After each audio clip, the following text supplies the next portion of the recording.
Stop translating every sentence in your head. The biggest secret to speaking English. Fluently, have you ever been in this situation? Someone asks you a simple question in English. Where are you from? And before you answer, your brain starts working overtime. First, you think of the answer in your native language, then you translate it into English, then you check the grammar, then you search for the right vocabulary, then you wonder if your pronunciation is correct. By the time you're finally ready to speak, the conversation has already moved on. Sound familiar? If it does, don't worry. This is one of the biggest struggles almost every English learner faces, and today I'm going to show you why it happens, why translating every sentence is slowing you down, and how you can finally start thinking in English instead. Because here's the truth, fluent English speakers don't translate, they think. Let's begin. Imagine you're driving a car. Now imagine every time you want to turn left, you first have to read a driving manual. Every time you press the brake, you stop to check the instructions. Every time the traffic light changes, you open a textbook. Would you ever become a confident driver? Of course not. Driving becomes natural because your brain no longer thinks about every little action. Speaking English works exactly the same way. The problem isn't your grammar, the problem is your processing speed. When you translate every sentence, your brain has to complete 4 different jobs. First, think in your native language. Second, translate it into English. Third, fix the grammar. Fourth, say it aloud. That's exhausting. No wonder speaking feels difficult. Now compare that to fluent speakers. Someone asks, "What did you do today?" They don't think, "Okay, let me translate this." Instead, images appear in their minds. They remember waking up, having breakfast, going to work, meeting friends, watching TV. Their thoughts come as pictures, not translations. That's exactly how children learn their first language. Think about a little child. Nobody teaches them grammar first. Nobody gives them vocabulary lists. Nobody says, "Before you speak, translate your thoughts."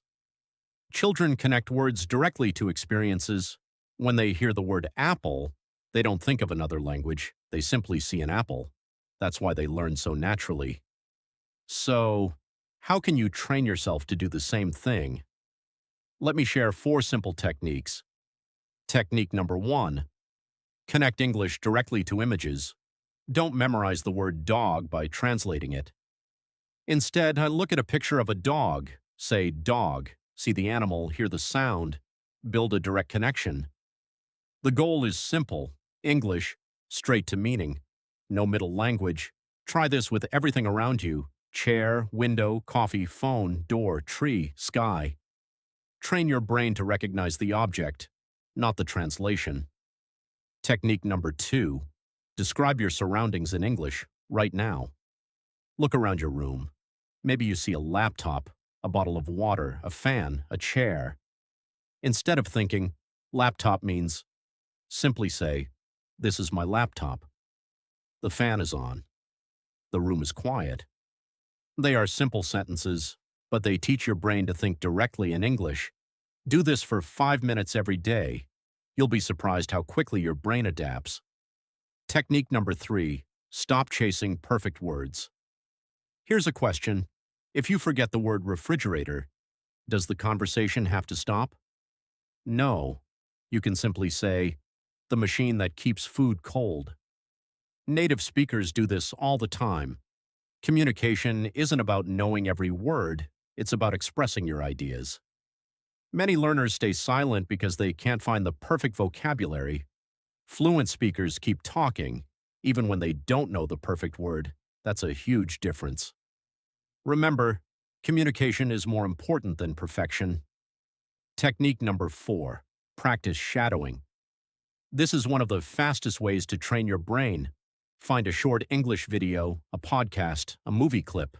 Listen to one sentence, pause, repeat it immediately. Copy the rhythm, copy the pronunciation, copy the emotion. Don't translate it, just imitate it. You're teaching your brain to process English automatically. The more you do this, the less your brain depends on translation. Now, let me tell you something important. Thinking in English doesn't happen overnight. It happens one sentence at a time, one conversation at a time, one small habit at a time. At first, you'll still translate. That's normal. Then, you'll translate less often. One day, you'll notice something amazing. Someone asks you a question, and the answer comes out without translating. That moment feels incredible because that's